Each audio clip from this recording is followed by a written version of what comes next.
Hey everybody, I would be doing a poor job if I did not bring up the shiny ball syndrome in the focus section. This has happened to me a couple of times.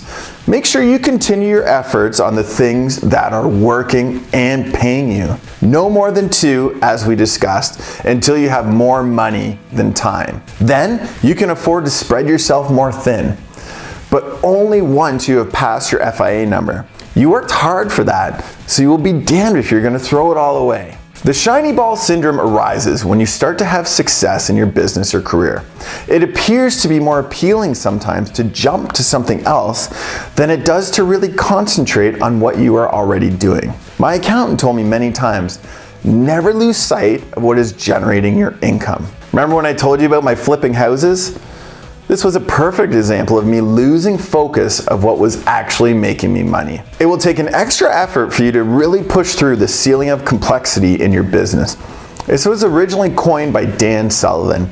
This is when all the little things in your business add up to make it even harder to grow. This usually comes from rapid growth. This is when you hit an imaginary ceiling where you feel like you cannot go any further without putting forth another great push or effort in your business. I found at this time in your career, it is when shiny balls start to show up and you're tempted to jump over into something else. Make sure you do not do this. If you're on a ceiling of complexity, then you are doing a great job. You need to focus on the system and delegation, as we spoke about in the previous videos. As you have more and more success with your career and in business, more opportunities will be brought to you, as you will be known as a person who can execute on things. With this comes many shiny balls. You will be tempted to start more and more businesses and may think that will be as big as the one you have put all your efforts into. Beware of your own ego and your own hype. When you have some success, be sure to pat yourself on the back, but don't start to think that you can do everything. When I had some success in real estate, you may remember, I started to think I could flip properties, do everything. That was not my original business plan, and even though I made some money, it was minimal compared to what I would have gotten if I would have focused on my mortgage business or my rental business sooner. I thought I was a real estate mogul and everything I touched turned to gold.